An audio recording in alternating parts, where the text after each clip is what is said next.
जन्म और मरण के बीच में जो जीवन है, जन्म और मरण के बीच में जो अभी हम जिस स्थिति में हैं, वह सबसे सुंदर और सबसे सुयोग्य अवसर है। जैसे कि देवता कहते हैं कि जो मनुष्य देह है, ये मनुष्य देह कैसे प्राप्त होती है? बोले बड़े सौभाग्य से प्राप्त होती है। बड़े भाग्य मानुष तन पावा, सुर दुर्लभ सद ग्रंथ निगावा।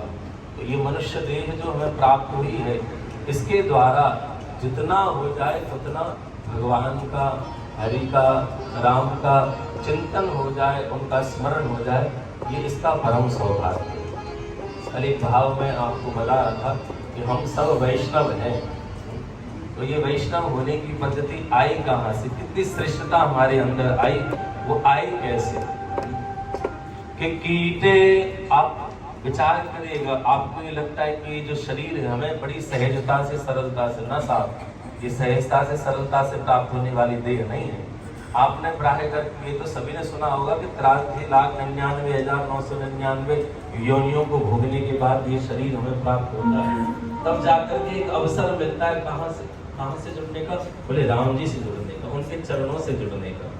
फिर कीटे, शास्त्र कहते हैं, कीटेषु कोटिशतजन्म मसुमां सत्वं, तत्रापि कोटिशतजन्म सुब्राह्मणत्वं, तत्रापि कोटिशतजन्म सुवैष्णवत्वं, तत्रापि कोटिशतजन्म सुमत्परत्वं।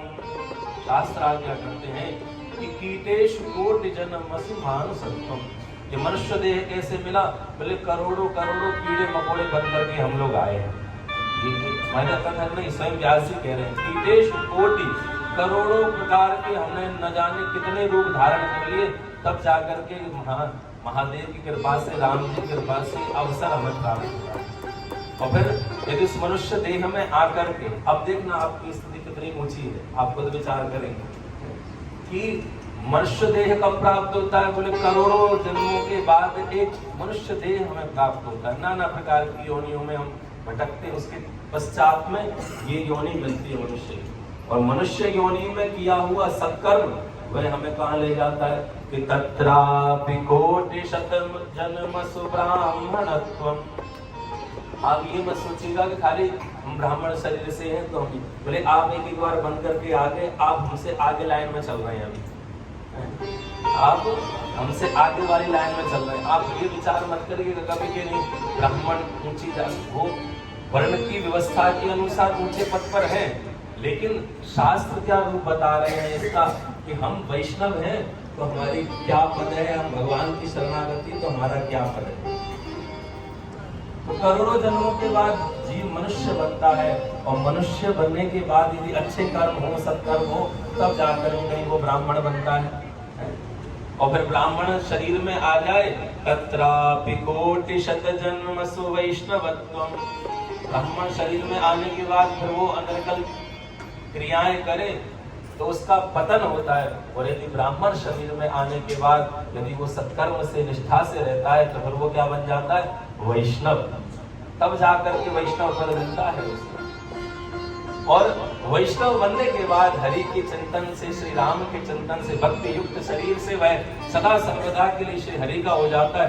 तब जाकर के क्या मिलता है? तत्रापि कोटिशत जन्मसु मत्परत्वं। मत्परत्वं का अर्थात तात्पर्य है कि प्रभु की शरणागति। और हम कहाँ बैठे? बोले उन्हीं की शरण में बैठे। तो ये अंतिम स्थिति है। वो अंतिम स्थिति क्या है? भगवान की शरणागति ही अंतिम स्थिति है। इस शरीर की अंतिम स्थिति जो है वो भगवान की शरणागति है। तो हम सब पर राम जी की कृपा है। अब देखो, मनुष्य बने, मनुष्य के बाद अच्छे कर्म किए तो ब्राह्मण, ब्राह्मण शरीर में अच्छे कर्म हुए तो वैष्णव, और वैष्णव के बाद यदि अच्छा कर्म हुआ तो कहाँ? बोले राम जी अपनी शरण में। और ये मत सोचिए कि साकेत में जाएंगे तभी राम जी की शरण में, यहाँ भी बैठे तो हम राम जी की शरण में, क्योंकि ये जो ग्रंथ है ये साक्षात श्री राम रूपी ही ये तो है। इसी से राम शब्द, इसी से रामचरित्र, और जिससे राम शब्द रामचरित्र प्रकट हो वही राम रूप है। इस प्रतिमा में हम राम जी को देख लें, राम जी को इस प्रतिमा में देखें तो क्या भाव उत्पन्न होता है? राम जी है।